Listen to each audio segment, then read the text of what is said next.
இந்த பக்கம் வேலுமணி, அந்த பக்கம் சி.வி. சண்முகம்.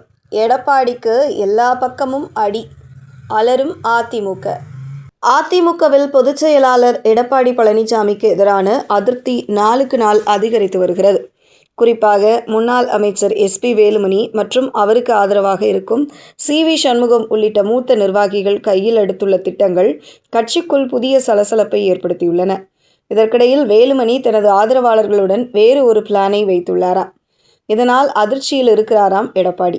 சட்டப்பேரவை தேர்தல் தோல்விக்கு பிறகு அதிமுகவில் பிளவும் இணைவும் மாவட்ட செயலாளர் நியமனம் உள்ளிட்ட விவகாரங்களை சுற்றியே தொடர்ந்து சலசலப்பு நிலவி வருகிறது. கடந்த சில வாரங்களாக மூத்த நிர்வாகிகள் சிலர் எடப்பாடியின் செயல்பாடுகள் குறித்து அதிருப்தி தெரிவித்து வருகின்றனர். அந்த வரிசையில் முன்னாள் அமைச்சர் எஸ்.பி. வேலுமணிக்கு துணை பொதுச் செயலாளர் பதவி வழங்கப்பட்டதாக தகவல்கள் வெளியான நிலையில் அந்த பொறுப்பை அவர் ஏற்க மறுத்ததாக கூறப்படுகிறது. இதனைத் தொடர்ந்து அவருக்கு ஆதரவாக இருப்பதாக கூறப்படும் சில சட்டப்பேரவை உறுப்பினர்களும் கட்சி தலைமைக்கு கடிதம் அனுப்பினர். இதற்கிடையே கடந்த மாதம் நடைபெற்றதாக கூறப்படும் உட்கட்சி ஆலோசனை கூட்டத்தின் வீடியோ சமூக வலைதளங்களில் பரவி வருகிறது. அதில் எஸ்.பி. வேலுமணி தனது ஆதரவாளர்களிடம் பேசும் காட்சிகள் இடம்பெற்றுள்ளன. அந்த வீடியோவில், என்னை நம்பி பலர் வந்திருக்கும் போது அவர்களுக்கு எந்த பொறுப்பும் வழங்காமல் எனக்கு மட்டும் உயர் பதவி கொடுத்தால் அதை எப்படி ஏற்றுக்கொள்வது?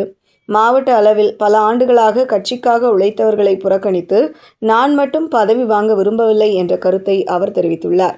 அதேபோல் முன்னாள் அமைச்சர்கள் நத்தம் விஸ்வநாதன், தங்கமணி, காமராஜ், கே.பி. அன்பழகன் உள்ளிட்டோர் தங்களுக்கு வழங்கப்பட்ட பொறுப்புகளை ஏற்க இயலாது என்று தெரிவித்து கட்சி தலைமைக்கு கடிதம் அனுப்பினர். பதவிகள் தேவையில்லை, சாதாரண தொண்டர்களாகவே தொடர்கிறோம் என்ற கருத்து அந்த கடிதத்தில் இடம்பெற்றுள்ளது. இந்த தொடர் சம்பவங்கள் அதிமுகவின் உட்கட்சி அரசியலில் முக்கிய திருப்பமாக பார்க்கப்படுகின்றன.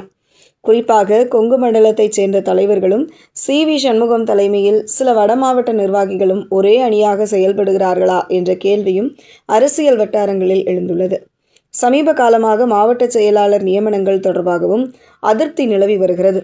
குறிப்பாக கோவை தெற்கு மாவட்ட செயலாளர் பதவி தொடர்பான முடிவு சில நிர்வாகிகளுக்கு ஏமாற்றத்தை ஏற்படுத்தியதாக கூறப்படுகிறது. இதுவே தற்போது வெளிப்படையான அதிருப்தியாக மாறியுள்ளதாக அரசியல் நோக்கர்கள் கருதுகின்றனர். இதற்கிடையில் சமூக வலைதளங்களில் பரவி வரும் வீடியோவை அடிப்படையாக கொண்டு அதிமுக 2.0, புதிய தலைமை, அதிகார போட்டி போன்ற விவாதங்களும் அரசியல் வட்டாரங்களில் பேசப்பட்டு வருகின்றன. அதே நேரத்தில் எடப்பாடி பழனிசாமிக்கு எதிராக திட்டமிட்டு நடவடிக்கைகள் மேற்கொள்ளப்படுகின்றன என்ற தகவல் மட்டும் உண்மை என்கின்றனர் அதிமுகவினர். தற்போதைய சூழலில் எடப்பாடி பழனிசாமி இந்த அதிருப்தியை எப்படி கையாளப் போகிறார்? மூத்த நிர்வாகிகளுடன் சமரச பேச்சுவார்த்தை நடத்தப்படுமா அல்லது கட்சியில் மேலும் சில மாற்றங்கள் மேற்கொள்ளப்படுமா என்பது போன்ற கேள்வி அதிமுக வட்டாரங்களில் பேசப்படுகிறது. வரவிருக்கும் உள்ளாட்சி தேர்தல் மற்றும் இடைத்தேர்தல்களுக்கு முன்பாக கட்சிக்குள் உருவாகியுள்ள இந்த சலசலப்பு அடங்குமா என்ற எதிர்பார்ப்பு எழுந்துள்ளது.